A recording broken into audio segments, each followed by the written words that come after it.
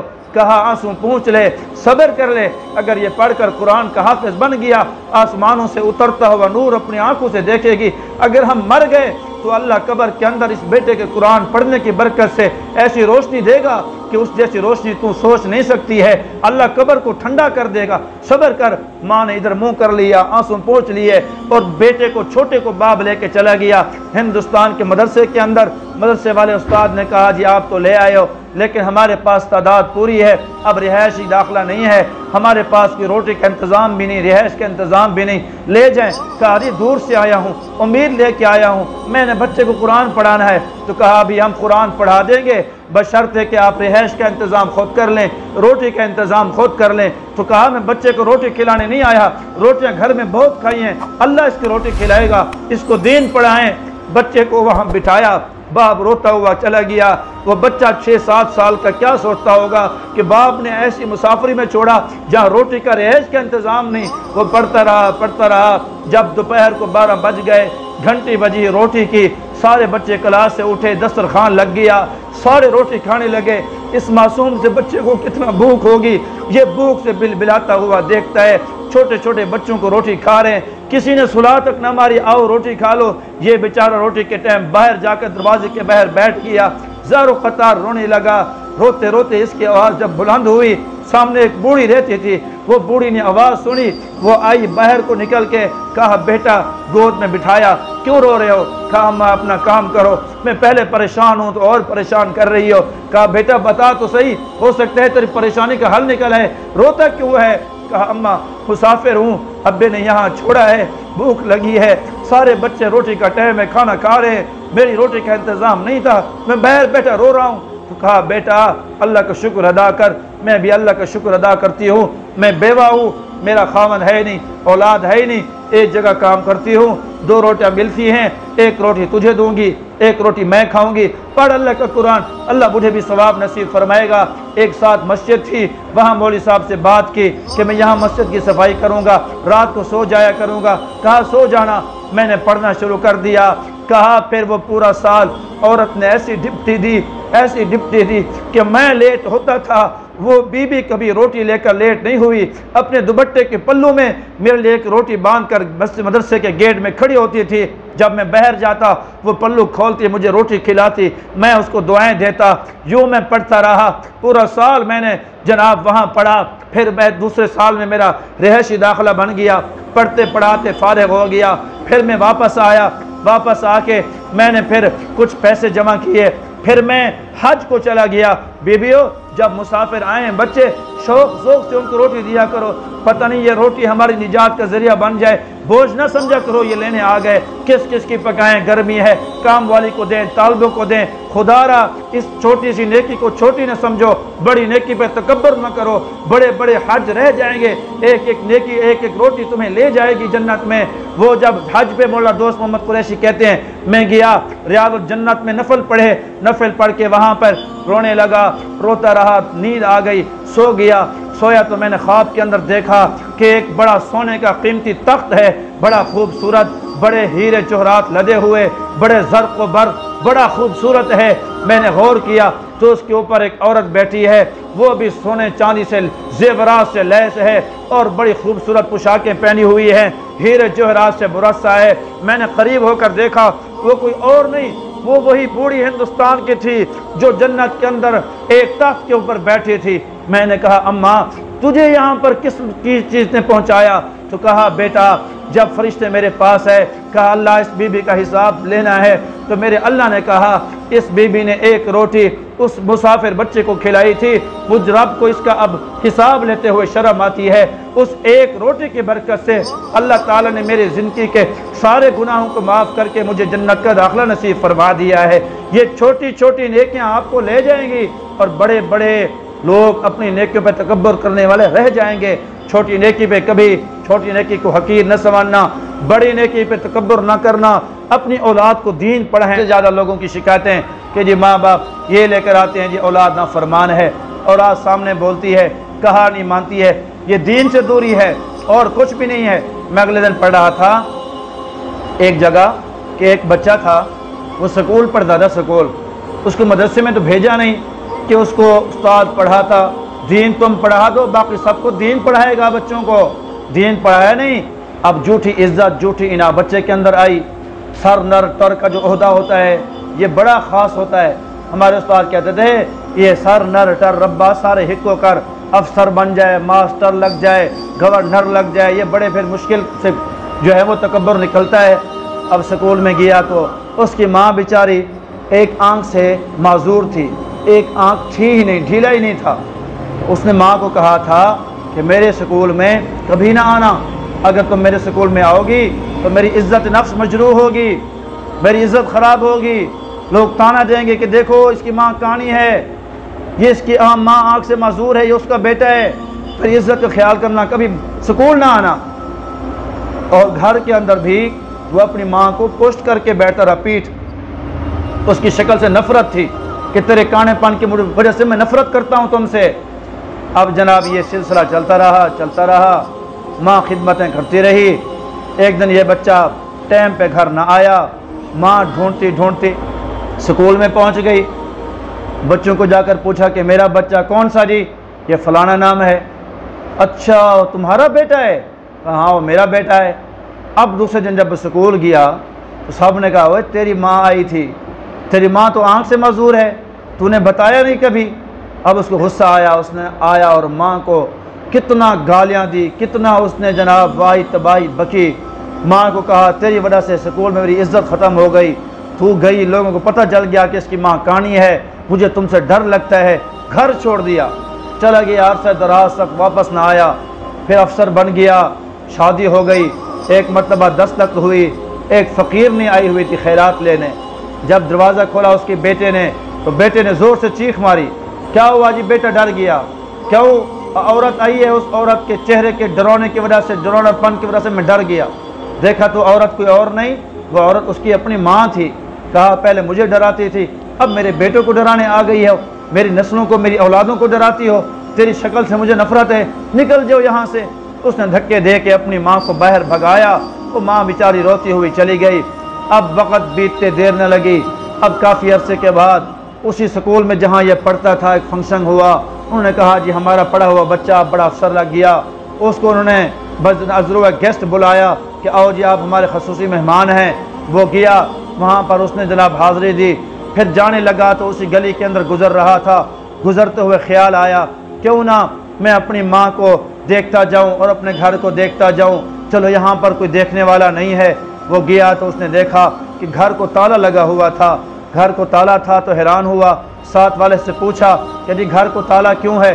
تو بتانے والے نے بتایا کہ یہ جی عورت رہتی تھی، وہ بیچاری فوت ہو گئی، یہ چابیاں دے گئی، یہ خط دے گئی، کبھی میرا بیٹا آئے اور پوچھے تو یہ چابیاں اس کو دینا اور یہ خط بھی اس کو دے دینا، تو یہ خط آپ کے نام ہے۔ وہ چابیاں اس نے دروازہ کھولا، اندر سارا جالا تھا، اندر سارا ویرانہ تھا۔ وہ اندر جا کے بیٹھا اور جناب وہ خط کھولا تو خط کے اندر اس نے لکھوایا ہوا تھا، ماں نے کہا بیٹا ساری زندگی تو مجھ سے نفرت کرتا رہا، تیرے بعد تیری اولاد نے مجھ سے نفرت کی، میں نے بھی کبھی اس راز کو بتایا نہ کہ میرے بیٹے کو دل نہ دکھے، میں نے آج چاہا اب مرنے کے قریب ہوں تو یہ راز تجھے بتا ہی دوں۔ ایک مرتبہ پورے سکول چھوڑنے جا رہی تھی تو درمیان میں ایکسیڈنٹ ہو گیا تھا تیرا، تو اس ایکسیڈنٹ کے اندر تیری ایک آنکھ کا ڈھیلا نکل گیا تھا، میں تجھے ہسپتال کے اندر لے گئی تھی، ڈاکٹر نے کہا ایک آنکھ اس کی ضائع ہو چکی ہے، اب یہ آنکھ کے بغیر جیے گا۔ میں نے کہا کیسے ہو سکتا ہے، ایک بیٹا ہو، میں نے اللہ سے بڑے بڑی دعائیں مانگ کے منتیں مانی ہیں، پھر اللہ نے بیٹے کی دولت نصیب فرمائی، یہ آنکھ سے محروم ہو گیا، یہ کیسے؟ میں نے دھاڑ فریاد کی تو ڈاکٹر نے کہا تیری آنکھ تیرے بچے کو لگ سکتی ہے، تو میں نے اپنی آنکھ نکلوا کے تجھے دی تھی۔ ساری زندگی جس آنکھ سے تو دیکھ رہا تھا وہ آنکھ تیری نہیں تھی، تیری ماں کی تھی، اور جس کانی سے تو نفرت کر رہا تھا وہ کانی اپنی وجہ سے نہیں، وہ تیری وجہ سے ہوئی تھی۔ ماں باپ تو اپنی اولادوں کو اپنی آنکھیں نثار کر دے، قربان کر دیں، یہ جب اولادیں بڑی ہوں یہی آنکھیں پھر اپنے ماں باپ کے سامنے نکالتے ہیں۔